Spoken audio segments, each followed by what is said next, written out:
The glittering lights of global arenas have always served as the ultimate proving ground for modern cultural icons, acting as modern amphitheaters where the boundaries of art, commerce, and public morality are continuously tested, reshaped, and challenged in front of millions of spectators.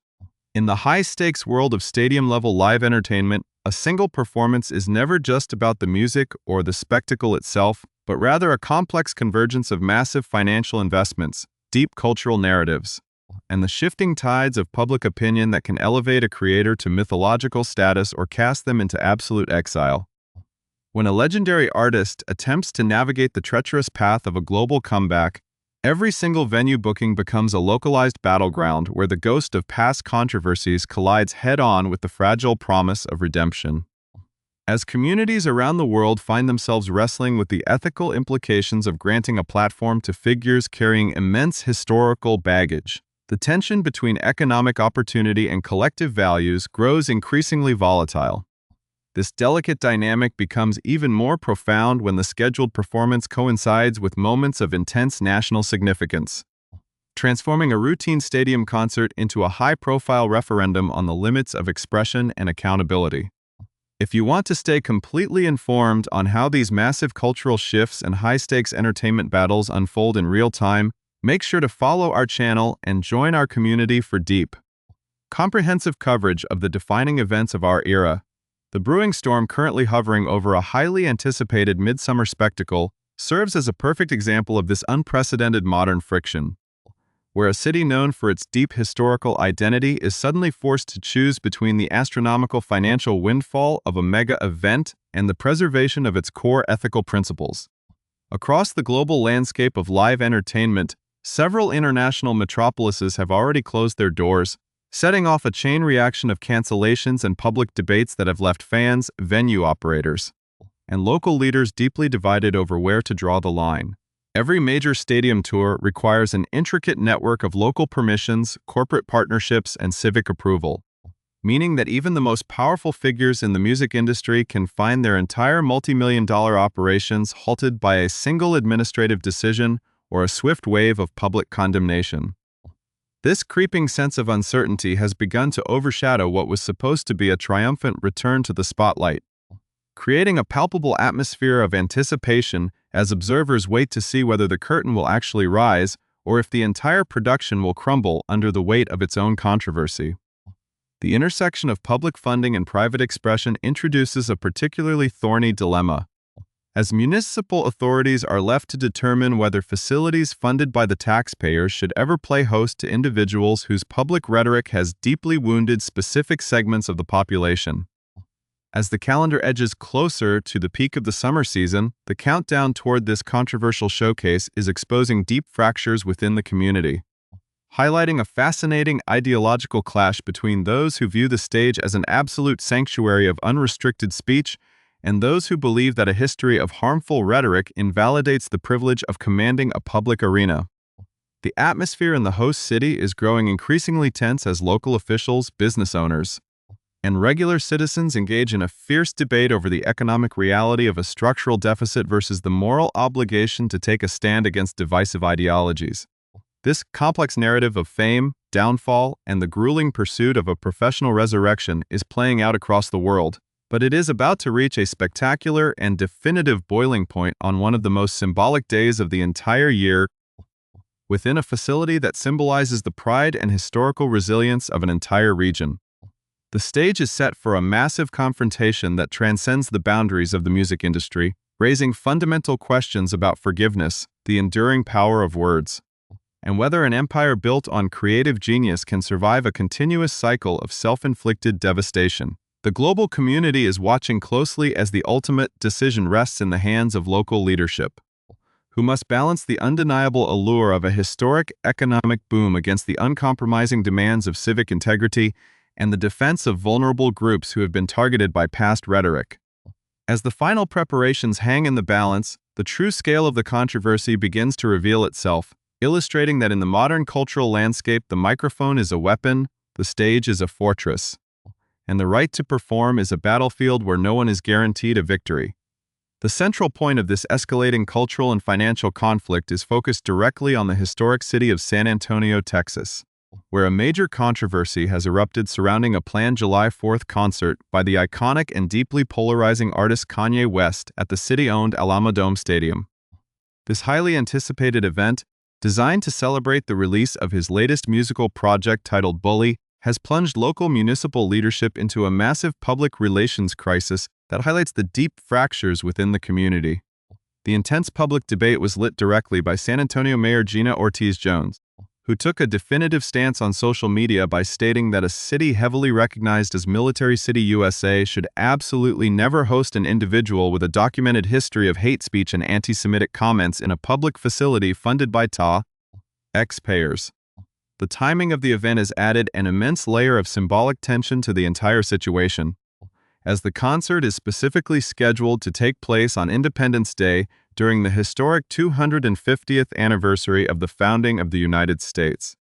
Mayor Ortiz explicitly framed her opposition around these national values, arguing that actively standing up against anti-Semitism and hate speech is precisely what is required to achieve a more perfect union. This sharp executive pushback has immediately put the multi-million-dollar stadium event in jeopardy, threatening to completely shut down a massive production that was supposed to serve as the crown jewel of the artist's American comeback strategy. The sudden political resistance in Texas is not an isolated incident, but rather the latest chapter in a long, complicated international pattern of professional containment that has followed West across multiple continents. Over the course of the past several months, the global live entertainment infrastructure has increasingly pushed back against the artist's attempts to secure massive public venues, resulting in a string of high-profile cancellations and administrative hurdles worldwide. In Italy, municipal officials and local authorities abruptly canceled a massive scheduled performance at the RFC Arena in Reggio Emilia, explicitly pointing to serious local security concerns and strong, organized complaints from the regional Jewish community. Shortly after the European setback, West faced another major blow when British authorities intervened ahead of his scheduled appearance at the Wireless Festival in London by completely revoking his entry visa. A decision heavily supported by London Mayor Sadiq Khan's office, which declared that the past comments and public actions of the artist were deeply offensive, entirely wrong, and completely unreflective of London's core community values. This wave of international resistance continued across Europe as local authorities and venue operators in Poland officially canceled a major performance at the Slaski Stadium, while a planned showcase in Marseille, France, was voluntarily abandoned by the musician's team after it became clear that French local officials were preparing to deploy identical administrative barriers to prevent him from taking the stage. Despite the overwhelming string of rejections across the global market, West's team has managed to secure a few highly successful staging grounds, including a pair of massive performances at SoFi Stadium in Los Angeles and a heavily attended concert at the Gelredome Stadium in the Netherlands, proving that his commercial draw remains astronomically high despite his deep reputational damage. The dramatic escalation in San Antonio has triggered an intense and highly vocal counter-reaction from a large segment of the local population, business owners, and online commentators who are fiercely criticizing the mayor's intervention. Many local financial analysts and everyday citizens are pointing directly to the fact that San Antonio is currently grappling with a severe structural deficit exceeding $100 million. Arguing that it is economically irresponsible for municipal leadership to intentionally sabotage a massive commercial event that would generate immense tax revenue, fill local hotels, and provide a historic boost to the regional hospitality economy. Other vocal critics have strongly refocused the entire conversation onto constitutional grounds,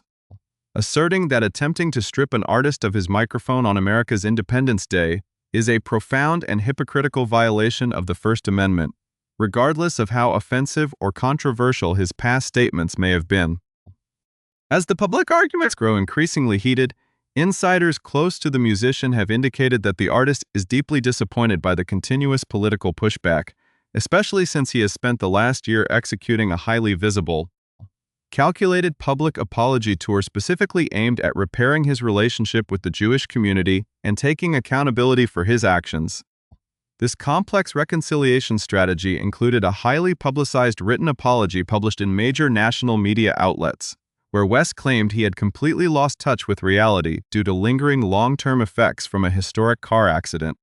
while also participating in high-level private meetings with prominent religious figures like Rabbi Yoshiyahu Yosef Pinto and visiting the Simon Wiesenthal Center in Beverly Hills.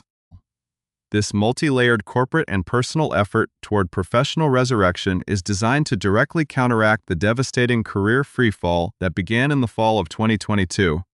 when a continuous stream of anti-Semitic rants across social media and television appearances caused him to instantly lose his lucrative billionaire status alongside his most prized corporate partnerships. The ongoing battle over the Alamodome has now evolved into a high-stakes game of cultural chicken, where the massive financial gravity of a global megastar is colliding directly with the unyielding ethical stance of local political leadership on a day meant to celebrate national freedom. With millions of dollars in potential economic activity hanging in the balance and the eyes of the entire entertainment world fixed squarely on Texas, the community remains deeply polarized over whether the stage should serve as an open space for artistic expression or a privileged platform requiring strict moral accountability. The mounting tension within the municipality is creating a volatile atmosphere as venue organizers, legal teams, and local activists prepare for a definitive showdown that will ultimately determine whether San Antonio will open its gates to the most controversial figure in modern music or join the growing list of global cities that have firmly shut the door on Kanye West.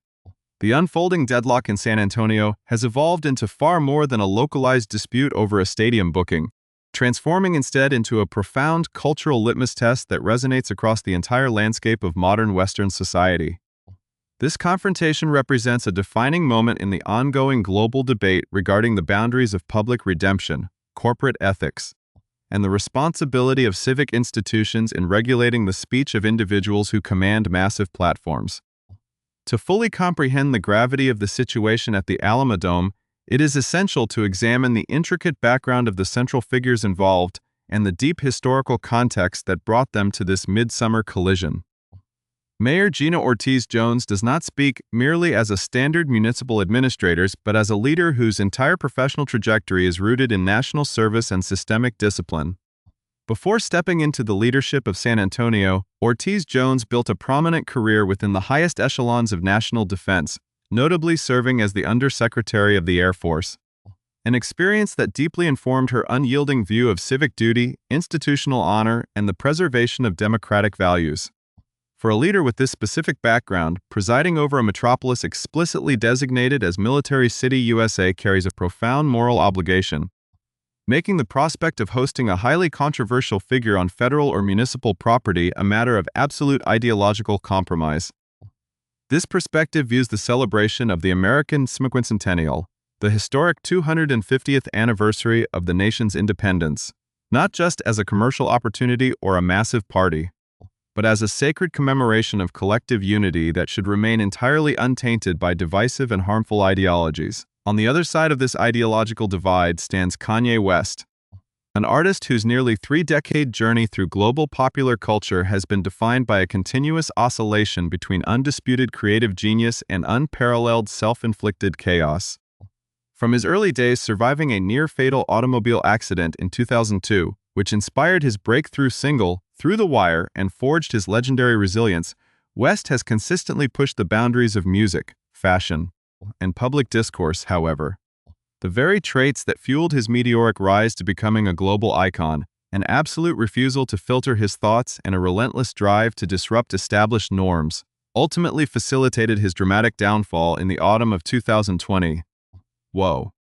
His subsequent public struggles with bipolar disorder, which he has openly admitted frequently blurred the lines of his reality and drove his expressions to dangerous extremes, created a pattern of behavior that eventually alienated his most loyal corporate allies. The ultimate manifestation of this downward spiral occurred when major global conglomerates completely severed ties with his fashion empire, instantly vaporizing his status as a billionaire and turning his commercial operations into a highly toxic liability.